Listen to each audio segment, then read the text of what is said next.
దేవాది దేవుడు నాకు ఇచ్చినటువంటి ఈ గొప్ప సమయాన్ని బట్టి ముందుగా దేవాది దేవుడికి కృతజ్ఞతాస్తుతులు చెల్లిస్తూ ఉన్నాను. సమయంలో సుకాలంలో చేరవచ్చిన మీకందరికీ మన ప్రభువు రక్షకుడు యేసుక్రీస్తునామమున వందనాలు తెలియజేస్తూ ఉన్నాను. ఈరోజు మన యొక్క ధ్యానాంశము విశ్వాసం, ఫెయిత్. ఈ యొక్క అంశాన్ని గురించి చాలాసార్లు అనేకమైన దైవ సేవకుల ద్వారా మరి ఈ విశ్వాసము అనే అంశాన్ని గురించి అనేకమైన బోధలు, వర్తమానాలను మనం విని ఉంటాం. అయితే ఈరోజు పరిశుద్ధాత్మ దేవుడు తన వాక్యం ద్వారా మనతో ఏం మాట్లాడమై ఉన్నాడో మనం కొంతసేపు దేవుని వాక్యానుసారంగా కొన్ని విషయాలను ధ్యానం చేద్దాం.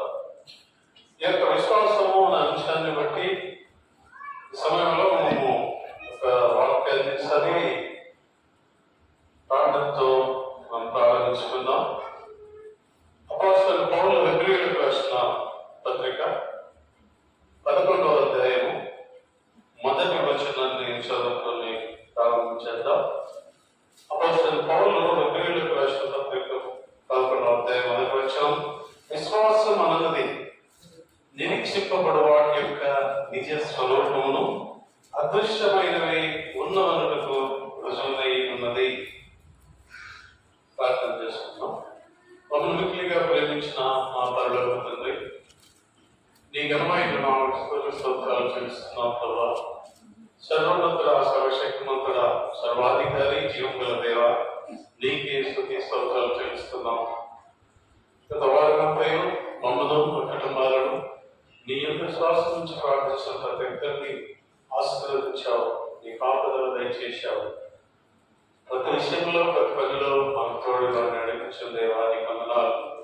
నిన్ను కాయవాడు కనుకడు నిద్రపోవడం వాగ్దానం చేసిన దేవా, అల్పులమైన మా పట్ల నీవు చూపుతున్న మహాత్మలు బట్టి ఉన్నాను ప్రభావ.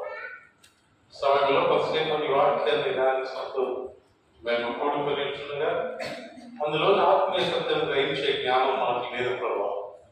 ఆత్మ చేతులు నడిపించి ఆత్మీయ సత్యములను బోధించి వాక్యం చేత బలపరిచి విశ్వాసములను స్థిరపరిచి నిరక్షణ మార్గంలో వివేకం చూస్తూ జీవించట మాకు నేర్పించమని, చేరవలసిన ప్రతి ఒక్కరిని వారి వారి కుటుంబాలను ఆశీర్వదిస్తామని ప్రభువు యేసుక్రీస్తునామమున ప్రార్థించి వేడుకుంటున్నాము తండ్రి.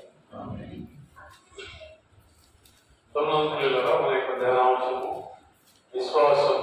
చదువుతున్న వాక్య భాగంలో విశ్వాసం అన్నది నిరీక్షింపబడ వాటి యొక్క నిజ స్వరూపము. అసలు నిజానికి విశ్వాసం అంటే ముందుగా అర్థం తెలుసుకోవాలి. విశ్వాసం అంటే అర్థం ఏంటి?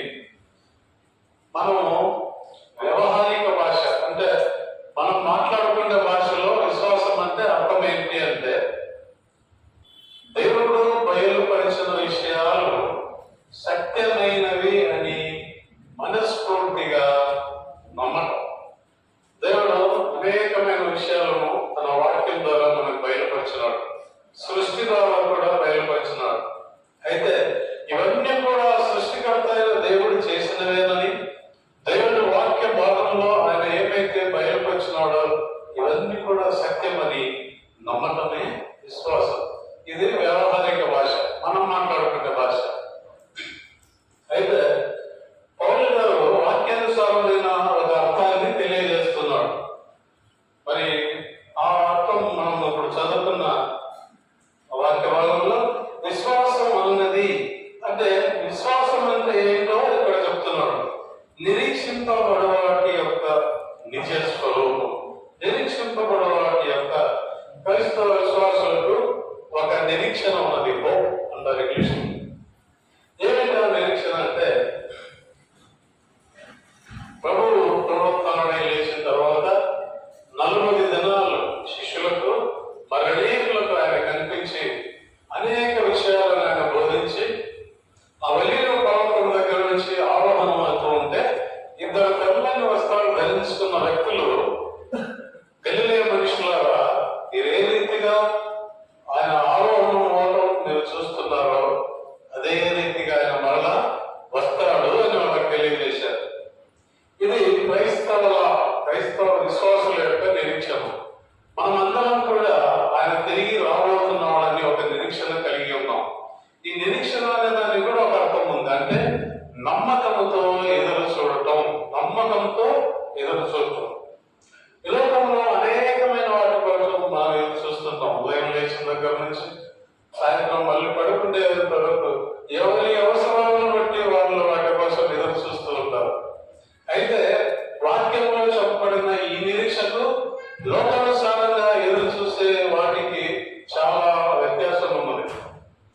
వేటి కోసం అయితే మనం ఈ లోకంలో ఎదురు చూస్తూ ఉంటామో, మరి కొంతమంది పిల్లలు స్కూల్కు కాలేజీకి వెళ్ళిన వాళ్ళు ఇంకా రాలేదనో, డ్యూటీలోకి వెళ్ళిన వాళ్ళు రాలేదనో, బయటికి పోయిన వాళ్ళు ఇంకా రాలేదనో, ఇలా ఎవరి అవసరాన్ని బట్టి రకరకాలుగా మనం ఎదురు చూస్తూ ఉంటాం. అయితే రావచ్చు, రాకపోవచ్చు, అవి జరగవచ్చు, జరగకపోవచ్చు. ఏమి లోకానుసారమైన కనుక లోకానుసారం దేనికోసం మనం ఎదురు చూస్తున్నామో వాటిలో నమ్మకం అనేది లేదు. అయితే దేవుని వాక్యంలో చెప్పబడిన ఈ నిరీక్షణలో నమ్మకముతో ఎదురు చూడటం అనేది దీని యొక్క అర్థమైంది. అలాగే దాని ప్రభువు తిరిగి రానయ్యున్నాడనే ఒక గొప్ప నిరీక్షణ. మరి ఏ ఇతర మతాల్లో విశ్వాసంలో ఈ నిరీక్షణ ఎవరికి లేదు, కేవలం క్రైస్తవులకు మాత్రమే ఉంది. మిగతా వాళ్ళు చనిపోయిన తర్వాత ఏ కుక్కో నక్కయ్య పడతాడని వాళ్ళు నమ్ముతారు. కనుక మనకు అటువంటిది ఏమీ లేదు, ఒక్కసారే చనిపోవాలి. మరి విశ్వాసులు ఆ ప్రభువు వాటిలో ఎత్తబడతారు, ఆయనతో సంఘంగా కలిసి కొనిపోబడతారు. కనుక ఇది మన యొక్క నిరీక్షణ. నిరీక్షింపబడిన వాటి యొక్క నిజ స్వరూపము. మరి ప్రభువు ఏ రీతిగా ఆవరణమయ్యాడో మళ్ళీ వస్తాడని దేవతలు ఆ రోజు చెప్పిన తర్వాత అపోస్తలుడు పౌలు గారు ఇప్పుడు చదవదులండి తెస్సలోనికీయులకు రాసిన మొదటి పత్రిక 4వ అధ్యాయం 13వ వచనం నుంచి కొన్ని విషయాలు తెలియజేస్తున్నాడు.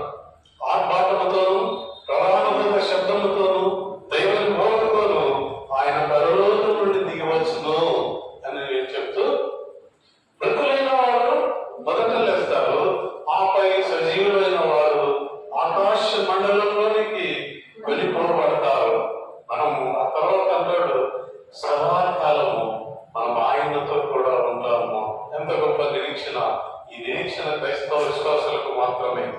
కాబట్టి నిరీక్షింపబడే నిజ స్వరూపం దేవుని వాక్య భాగంలో ఆయన రాకడ గురించిన అనేక ఆత్మీయ సత్యాలను మనం చదువుతున్నప్పుడు ఒక రూపం, ఒక దృశ్యము మనకు కనబడుతున్నది.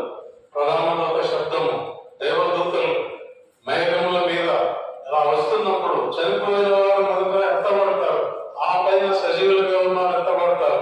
ఇవన్నీ మనం చదువుతుంటే ఒక స్వరూపం, ఒక పిక్చర్ మనకు మన ఊహల్లో, ఆలోచనలో వస్తుంది.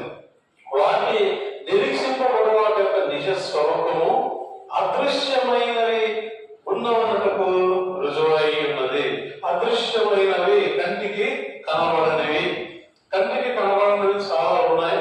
అందువల్ల మనకు కనబడటం లేదు కాబట్టి అవి లేవు అనే దానికి లేవు. ఉదాహరణకు గాలి వెలుగన్న గాలి కనబడదు, చేతులు ఎత్తండి. నేను గాలిని చూశాను అన్నది చేయొద్దండి. గాలి కనపడదు, కానీ మనం కనపడటం లేదని గాలి లేదు అంటామా? ఉంది. ఎందుకంటే ఆ గాలి యొక్క స్పర్శ మన శరీరాన్ని తాకుతూ ఉంది కనుక అది ఏ దిక్కు నుంచి వస్తుందో, చల్లగాలి, వేడిగాలి, గాలిలో తేమ ఉందా అనేది మన యొక్క శరీర స్పర్శ ద్వారా మనం తెలుసుకుంటున్నాం గాలి ఉంది అని. కనుక అదృశ్యమైనవి ఉన్నవన్నకు రుజువై ఉన్నది ఈ విశ్వాసం అనేది. వాటి నిరీక్షింపబడే నిజ స్వరూపము కనిపించనివి, కంటికి కనిపించనివి ఉన్నాయన్నకు రుజువై ఉన్నది. అదే విశ్వాసం యొక్క అర్థం. అయితే ఇప్పుడు అసలైన పాయింట్ సందేశంలోనికి మనం వద్దాం. అయితే ఈ యొక్క విశ్వాసం ఉంటే, ఎవరైతే దేవుని యందు విశ్వాసం ఉంచుతారో వాళ్ళకి ఏమి జరుగుతుంది అనేది ప్రాముఖ్యమైన విషయం. ఈ యొక్క విశ్వాసం బట్టి మానవుని యొక్క జీవితంలో లేక విశ్వాసం యొక్క జీవితంలో అనేకమైన